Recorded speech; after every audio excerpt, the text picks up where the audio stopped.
talk a little bit about, I'm going to give two presentations. One is take-home messages on prostate cancer, and the second is on focal therapy. So which of the AUA faculty are here? Dr. Lerner, anybody else? Not really. All right, that's fine. All right, so let's get started.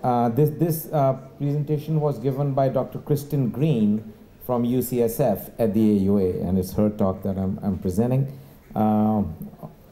If we stop accepting prostate cancer abstracts at the AUA, we could get it done in a day and a half. So over 900 abstracts for prostate cancer at this AUA, and Gleason grade group was discussed, screening aspects, detection, surgery, crowdsourcing, biopsies, genetic markers.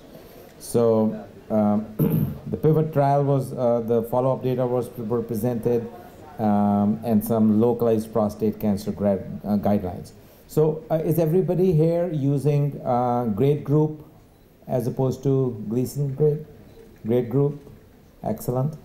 And just to go over it, Gleason 3 plus 3 is grade group 1, 3 plus 4 is grade group 2, 4 plus 3 and 3 plus 4 have been divided into grade group 2 and 3, and this has implications with long-term, with pathology and long-term oncologic outcomes. Gleason 4 plus 4 is grade group 4, and Gleason 9 or 10 in any combination are grade group 5. This abstract looked at the predictive utility of the grade groups for predicting perioperative oncologic outcomes following radical prostatectomy in the SEARCH database. So you can see it. Let me just read it out to you.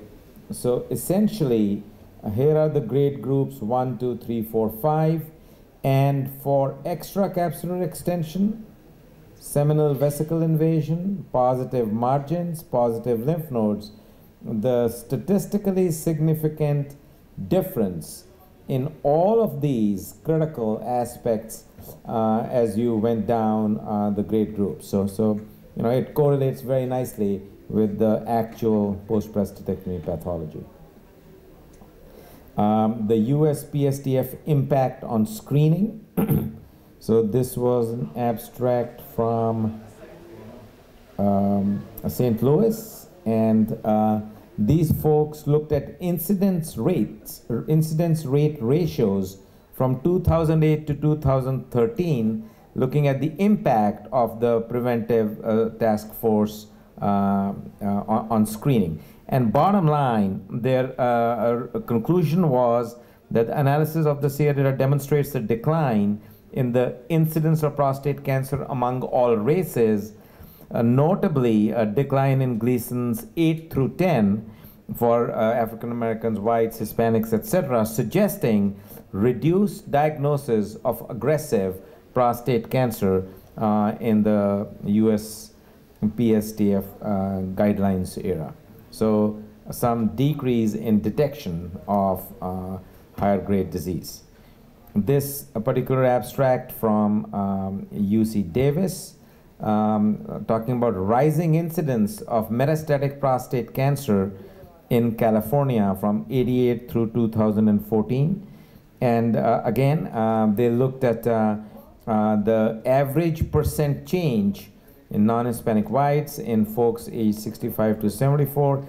Basically, they showed some increase in metastatic risk in both categories, and their conclusion was that incidence rates of newly metastatic disease have significantly increased for the first time in California for men aged 65 to 74 and for white men. And although not possible to determine the etiology of these findings, they felt that decreased PSA screening and early detection of aggressive disease were likely contributors. So decreased screening has been implicated in the rising incidence of metastatic prostate cancer in California. This one is regarding combining 4K score, and the next one is combining PCA3 with selective MRI. So in the PROMISE trial, MRI showed 11% of men with normal MRI had high-grade disease. And how best to be able to select application of MRI to men with intermediate risk disease as defined by the 4K score. So essentially, without going into too much detail, this was looking at the United States 4K score validation study of 5 to 32% risk of high-grade prostate cancer and would potentially benefit from MRI. So essentially getting the 4K scores done first and then detect whether or not to perform MRI or biopsy, and going straight to biopsy is a little bit better defined. And the conclusion was that using MRI in the setting of low to intermediate 4K scores results in a biopsy strategy with higher net benefit compared to using either modality alone. And they proposed this risk stratification strategy to minimize utilization of resources and reduce excessive rate of missed high-grade disease associated with the use of MR. This one, again, combining, instead of 4K, combining PCA3 with MRI, and in similar fashion, were able to increase the accuracy of diagnostic accuracy for intermediate risk disease. Overall, this is a strategy proposed for prior negative biopsy in elevated PSA. If a high quality, are we doing MRIs in Saudi? How many are not doing it and yet taking care of prostate cancer? Okay.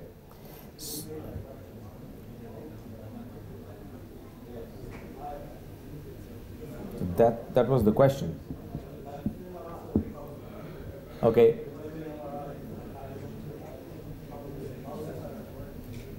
How many are doing multi-parametric MRI? Okay, 3, 4, 5 people. Okay. So anyways, prior negative biopsy, elevated PSA. If a high quality MRI is not available, you can consider the various markers.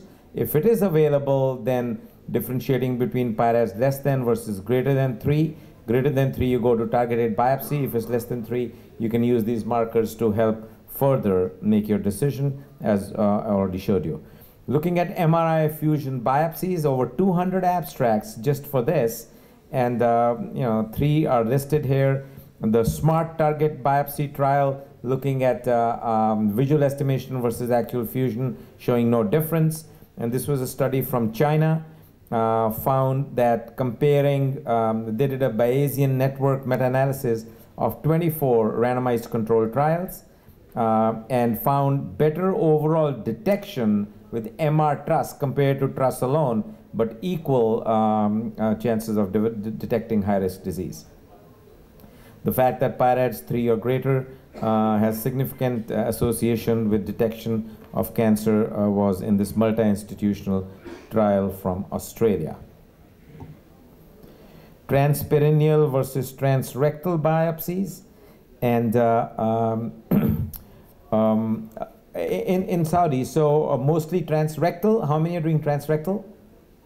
Everybody. How many are doing transperineal? Nobody yet. Okay. We are looking at, I was discussing yesterday, we are looking at image fusion for now even transperineal biopsies at our place, and that's kind of new, and let's see how that lines up. But one can expect somewhat lower infection rates with the transperineal biopsy, but again, you got to take the patient to the operating room for that, although we are now starting to do transperineal biopsies under local anesthesia in the outpatient clinic. These are 20-year data from the PIVOT trial looking at prostate cancer mortality, showing no difference at 20 years observation versus radical prostatectomy. As regards surgery is concerned, quite a few abstracts here that were presented at the AUA. Number one, technique not as important as experience was one abstract. crowdsourcing can identify expertise. You know, everybody has their own opinion, I'm not sure, but you know, I'll present you this data. Open compared to robotic, outcomes and quality of life better than laparoscopic. Lymph node identification, Retzius sparing approach, etc. This is from Milano, looking at complication rates in contemporary patients treated with robotic radical cystectomy. And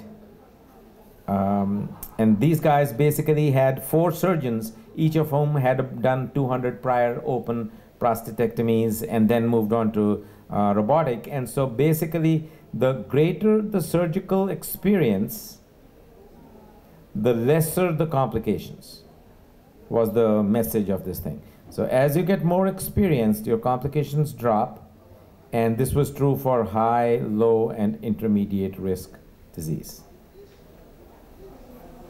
Nothing dramatically new. Looking at the the music consortium from Michigan, looking at patient-reported outcomes during the first year after prostatectomy in a statewide collaborative. And let me just pull this one up.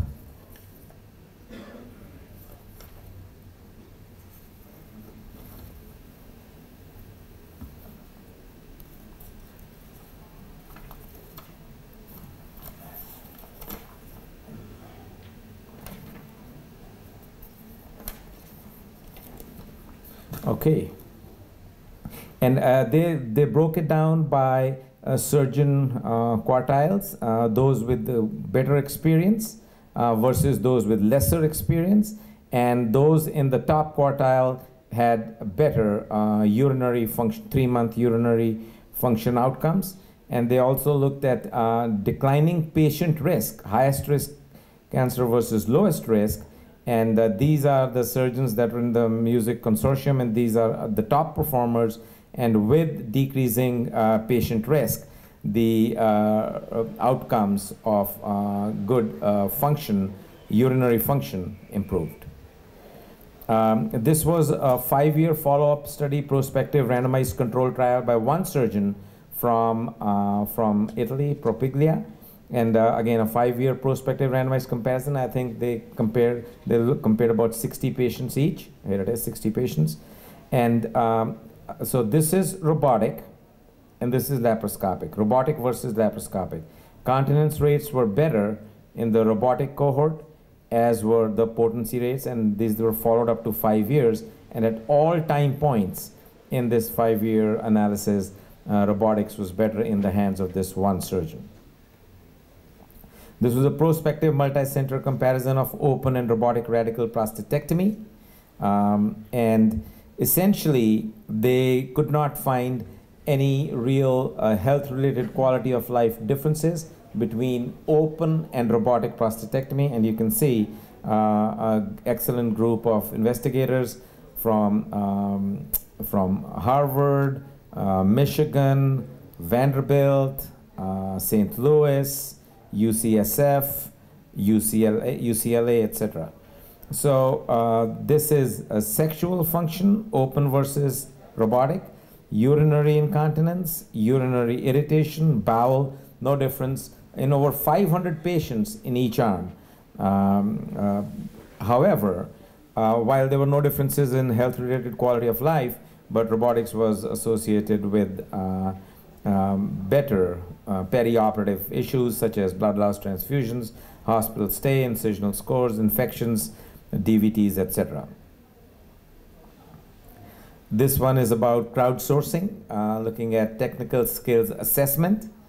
And I really don't know how to interpret this. Online crowdsourced reviewers agreed with experts on the rank order of surgeons with the lowest skill scores. I don't know, how about the intermediate or high skill scores? So I'm not sure about that. However, they did show that those with higher skills had lower urethral catheter replacement rates and readmission rates.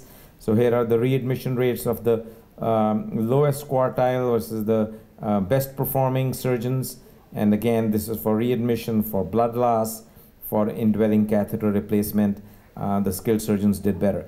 I do think that skills assessment predicting outcomes, you're going to see more and more of it.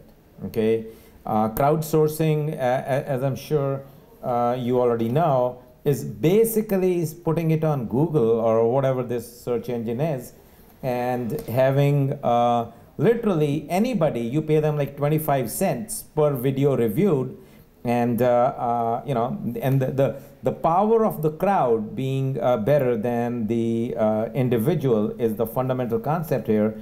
And to give you the exact information,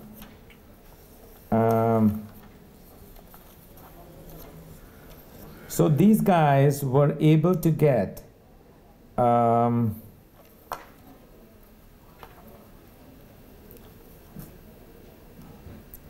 okay, they were able to get assessment of 867 video ratings.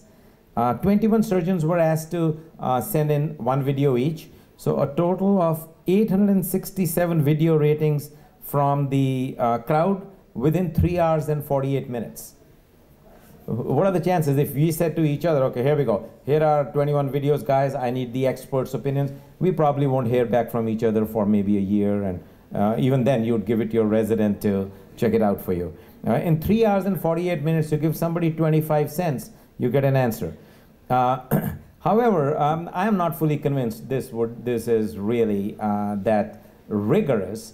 And now we are working on some pretty interesting stuff where the video itself can figure out what part of the operation is happening, and thereby be able to, then as we machine learn and train the system, to be able to objectively be able to quantify or rate the videos being you know, the surgeon's expertise. So bottom line, I think in the next 2 or 3 years, stay tuned, you are going to be able to get objective information just looking at the video to be able to predict surgical outcome, not only the skill of the guy, but actually patient outcomes. So our team is involved in this as well, and we're excited. Verb, V-E-R-B, Verb is a new robotic platform coming from Google. And these guys are looking at auto recognition patterns from videos itself. Anyways, moving on. Focal therapy for prostate cancer. I thought this was a spectacular piece of work from UCLA. They presented it at the plenary session, where they did in 35 or so patients. This is Leonard Mark's work. They looked at 35 men with localized organ-confined prostate cancer. Each of these guys underwent MRI. And from the MRI, a mold was created, and then each guy underwent prostatectomy, each patient underwent prostatectomy. So the prostate slicing at 4.5 millimeter sections was done, and then the actual MRI image was compared with the cross-section, step section prostatectomy specimen at the appropriate levels. And some pretty remarkable data. Number one, what was stunning is MRI can't really figure stuff out very well as regards volume is concerned. So for example, mean tumor volume of the index lesion on MRI was 0.59 cc's, and of the same lesion on step section prostatectomy specimen was 1.59. In other words, literally about 80% undercall on MRI. So, and the average treatment volume required was 11.4 cc's.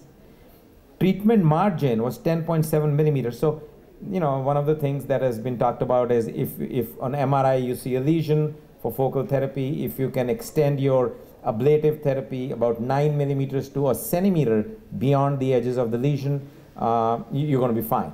Well, per this study, 50% of the patients would have been undertreated if you did that. So the take-home point here is MRI undercalls the size of the index lesion by about 75 to 80%. And so therefore focal therapy, wherein you are targeting only the index lesion, is not really going to fly. And the better is to just ablate the entire lobe and thereby improve your chances of getting it all. Localized prostate cancer guidelines. So the risk stratification using grade groups. Grade group 1 is 6 or less, includes very low risk and low risk prostate cancer. And for the very low risk, grade A recommendation, active surveillance. For the low risk, moderate recommendation for active surveillance. And then grade B also for radical prostatectomy or radiotherapy. For focal therapies, no evidence.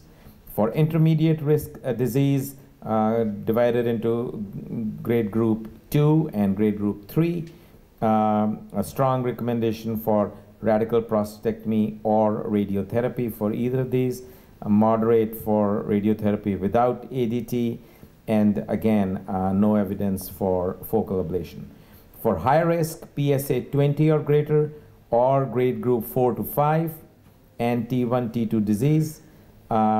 Basically, talking about aggressive treatment here, patient should be imaged with cross-sectional imaging and bone scan, etc., and recommend either prostatectomy or radiation plus ADT as standard treatments, and of course, no role for active surveillance, focal therapy, etc. And for these folks with high-risk localized prostate cancer and a strong family history, certainly consider genetic counseling. And also, as you all well know now, folks who have family history of men who have family history of breast, ovarian, pancreatic, or other GI cancers, BRCA2 gene, etc., genetic counseling is something that one should be thinking about. So that's the little update on Best of AUA presented last year. And now we'll go on to focal therapy. And I've just, how do people, any focal therapy going on in Saudi? Not really, radical prostatectomy, all right. So let me just provocatively title this thing as reasons not to do focal therapy. And then we will figure out from there what place could there be for this. As regards targeted biopsies, they certainly have a role. Here is an example. A 62-year-old gentleman showed up in 2010 at an outside place, PSA of 5.3, and he'd undergone the trust-guided sextant biopsies. So basically, Gleason 6, 2 cores out of 13, 5% of the core, and was on active surveillance. He came to us 4 years later. His PSA had gone up from 5.3 to 8.3, some firmness on the left lobe, and all these options were considered. He underwent multiparametric prostate MRI, and we do have all these capabilities, grayscale, Doppler, etc., and then performing a fusion biopsy. Video fusion biopsies are targeted plus systematic. And again, this is pretty standard stuff, so I'm not going to belabor the point. But bottom line, 4 years later, we identified Gleason 7, 40%. Is this progression, or was this missed at the earlier biopsy? Who knows? But again, it certainly changed this patient's management. He underwent radical prostatectomy and negative margins, and Gleason 7 disease was confirmed. Here's another one. Had 5 negative prior biopsies, PSA is 18, 5 negative biopsies done outside, and then came to us, and with the image fusion, etc., we were able to get to the business part of the prostate and identify a clinically significant disease. So going on to reasons not to do focal therapy. What is focal therapy? It is essentially treating the dangerous tissue and observing the rest. In other words, either ablating the index lesion or ablating that lobe and actively surveilling the rest of the prostate. From my perspective and our team's perspective, and I think increasingly this is the view, focal therapy is essentially hemiablation or more than hemiablation, but not really just index plus lesion anymore. 7 reasons not to do focal. Number 1, of course, prostate cancer is multifocal. So how are you going to be able to take care of business if you just attack the index lesion? Number 2, you really cannot accurately localize prostate cancer lesions. Thirdly, focal therapy treats men who don't need treatment. So that's another critique. Number 4, for men who do need treatment, radical therapy is effective, and therefore men just have to accept the side effects.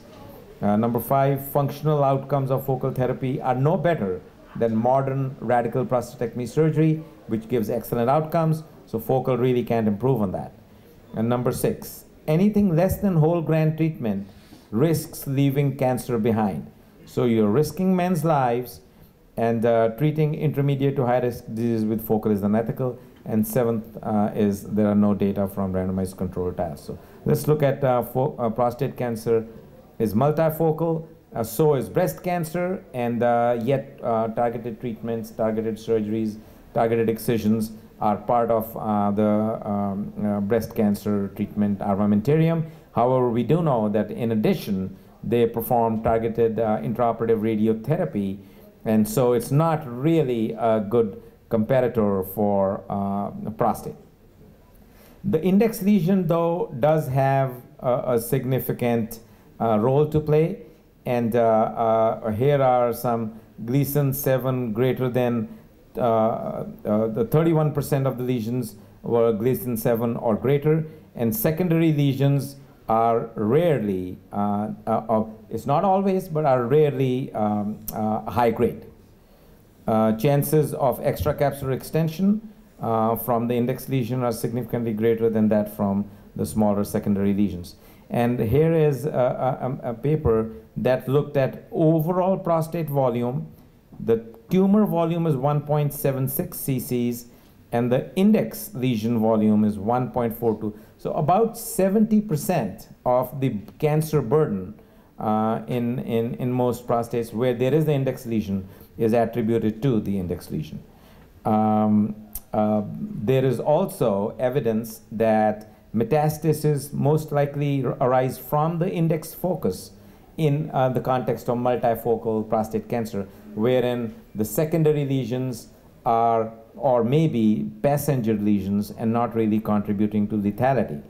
However, this is again not 100%, and there's evidence from Hopkins showing in N of 1 publication that the metastatic lesion metastasis was shown to arise from the non-index lesion. This was work by Liu et al., where they really came up with the monoclonal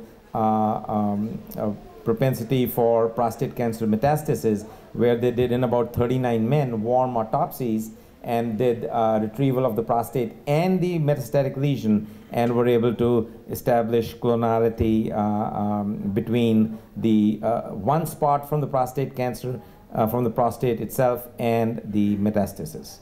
So their conclusion was that despite common genomic heterogeneity in primary cancers, most metastatic cancers arise from a single precursor cancer cell. Now, 15-year cancer-specific mortality after radical prostatectomy is outstanding, wherein in this series, almost 10,000 men, literally none, with Gleason 6 died from prostate cancer. Do adenocarcinomas of prostate with Gleason less than or equal to 6 have the potential to metastasize to lymph nodes? And the answer is, in all probability, not. It can now be concluded that Gleason 6 using the updated system lacks the potential to metastasize to pelvic nodes. Again, this is not 100%. You cannot take this to the bank, but generally this is a reasonable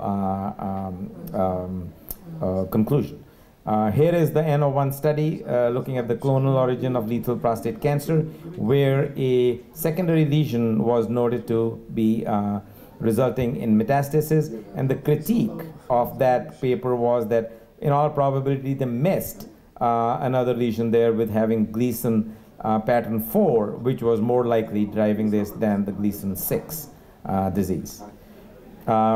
In the aggregate, though, I think the overall weight of evidence is that prostate cancer metastases are monoclonal in origin. So if indeed it is rare for men with pure Gleason 6 disease to metastasize, then is it such a leap to postulate that secondary Gleason 6 lesions also rarely metastasize. Just food for thought. A second critique of focal therapy is that you cannot accurately localize prostate cancer lesions. Indeed, sextant random biopsies do fall short, and if you're going to be basing focal therapy paradigms on random sextant biopsies, it's just not going to work. You can absolutely miss significant lesions and oversample insignificant lesions, which would not work from individualized treatment planning. We do know in the past, prior to MRI, when we were basically doing random sextant biopsies, in men, in patients who had unilateral only positive biopsy. So the opposite lobe is completely clean, all negative biopsies. If these guys are taken to radical prostatectomy, you're going to find bilateral cancer in about 2/3 of men. Bilateral cancer, 20 to 40% of which were actually significant prostate cancer on the contralateral side, where all random systematic biopsies were negative.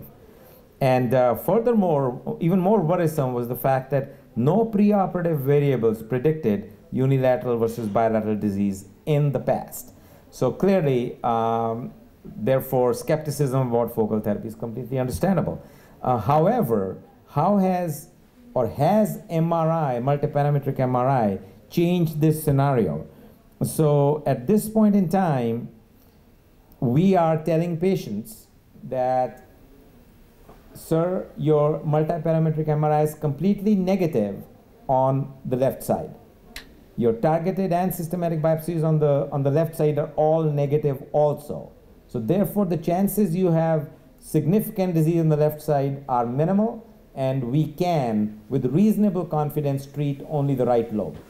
There are no data in this regard. So we are in the process now of doing a multi-institutional study to really get the numbers for this. But that's something that is driving our recommendation for hemiablation in folks who have normal opposite lobe on MR and biopsy.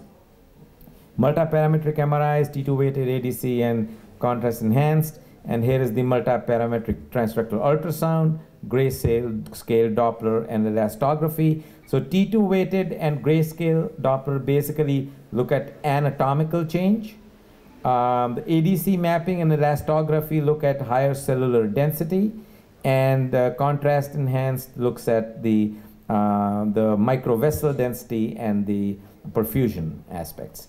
And the way MR transfusion works is you get an MRI preoperatively, and you get that CD, you put it in your whatever technology you're using, then you're doing ultrasound in real time, and you're able to then, in a elastic fusion manner, be able to image fuse, and then be able to use this for biopsy. So rigid fusion obviously is not going to work, about a 10 millimeter error, and image fusion, which is done in an elastic fashion, is certainly what is being done currently.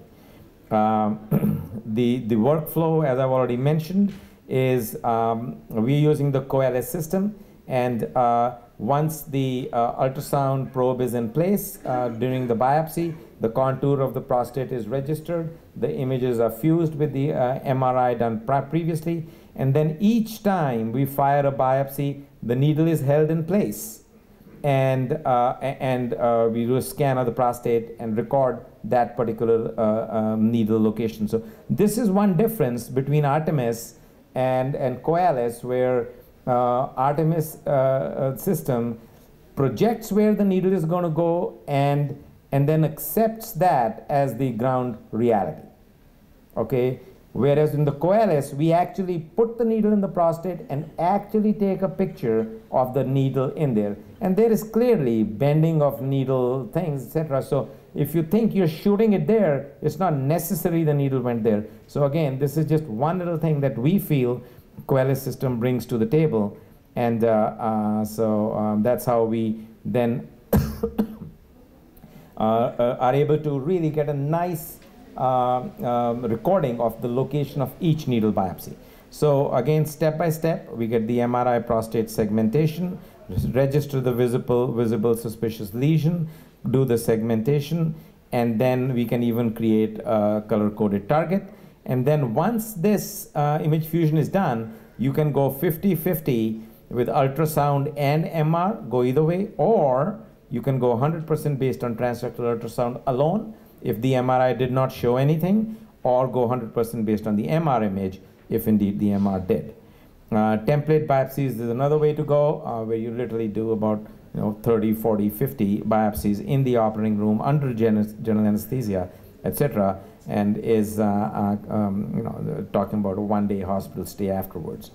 And I don't want to get too much in detail about this, but bottom line, template biopsies are precise, do identify a lot of cancer, can potentially lead to overdiagnosis, certainly has patient morbidity associated with it, and I mean, often the transperineal template biopsies, just the pathology bill could be $10,000 if you get send enough biopsies over for evaluation. Targeted biopsies, however, have lesser morbidity and better identify high-risk cancers, decreased identification of low-risk cancers, which we really don't even want to know about, and therefore we feel, the way forward. Again, just a lot of detail regarding our own data, random systematic versus targeted biopsies, literally everything you look at, number of cores per patient, positive cancer per core, cancer length, clinically significant cancer, all statistically significantly in favor of MR trust biopsies. Furthermore, we even looked at 135 men who had MRI followed by MR ultrasound fusion biopsies and underwent radical prostatectomy, and then we corroborated or correlated the step section specimens with the biopsies, etc., and basically asked the question, how accurately can we identify the index lesion with this MR transfusion biopsies? And our answer was location of the lesion, 95% concordance, Gleason score of the primary lesion, 90% concordance, and so we feel that this is the way to go. We now have a NIH-funded R01 grant looking at a prospective randomized comparison of MR transfusion versus transrectal ultrasound alone in 400 men, 5 institutional study that our team is heading up, and we are getting started on that. Rationale number 3 as to why not to do focal therapy is it treats men who don't really need treatment. So again, it is clearly not the way to go. So we are not trying to treat Gleason 6 cancer here, obviously. And Gleason scores were reported in 13 studies. Gleason 7 was in 8 of those studies. PSA data were reported. So bottom line, in this systematic review and meta-analysis, approximately half of the men had intermediate to high-risk disease who underwent focal therapy. So these are not just Gleason 6s. As regards the fact that radical therapy is effective, so guys just have to man up and accept the side effects of radical therapy. And this was a nice publication looking at survival gains needed to offset persistent adverse treatment effects in localized prostate cancer. And in this 2012 study, the bottom line that came out was men are actually willing to compromise on cancer control. And the men were asked the question, how many additional months of life would you need to compensate for each persistent treatment-related adverse effect in excess of a base case mild loss of libido and a 12-year life expectancy? So here it is. Here's what the patient said, that to compensate for mild fatigue, they want 3.2 months more of life. Severe fatigue, a year.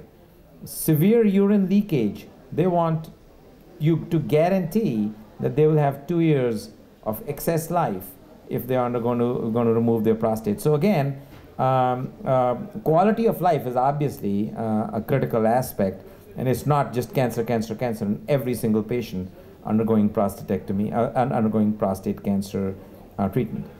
Focal therapy has no better functional outcomes than modern radical therapy. So these are some of the data from the focal therapy aspects. If you're not touching the other lobe, your continence rates are going to be pretty good. Erectile function does take some hit, and here are the data, and the rectal toxicity, etc., is minimal. Here are the long-term functional outcomes from treatment of localized prostate cancer, and you can see that there's significant reduction in urinary function, in erectile function, etc., in patients undergoing radical prostatectomy. Here is the hemiablation study in which 111 men underwent focal therapy only of one lobe. And essentially, let me just get to the continence, 97% continence at 1 month, at 1 year. And as regards the IIEF score, about 78% potency rates 16 months or so after unilateral HIFU. As regards treating less than whole gland risks leaving cancer behind. So, you know, this was a quote that was initially put forward. Procedure is cancer-sparing surgery, and this was regarding nerve-sparing radical prostatectomy. In 1980s, that's what the critics were saying, that if you're doing this nerve-sparing prostatectomy, this is basically cancer-sparing surgery. The same was the critique for partial nephrectomy, that you are basically leaving the kidney behind where there's going to be local risk of recurrence. And we've just not seen that. And here's a study from our team looking at 73 men with unilateral ablation with cryo, follow-up of 3.7 years. The estimated biopsy positive rate on the treated side was less than 10%, and the chances of a newly identified lesion on the untreated side was significant, was about 80%, but it was basically clinically insignificant cancer. PSA has a questionable role, of course, after focal therapy. Basically, in our study, we got about a 70% reduction in PSA after unilateral cryoablation. So this is the number that we tell patients currently. If you're going to ablate one lobe of the prostate, you're going to have about 70% reduction in PSA, and that corresponds with the fact that, as I mentioned earlier, about 80% of all cancer in the prostate is accounted for by the index lesion.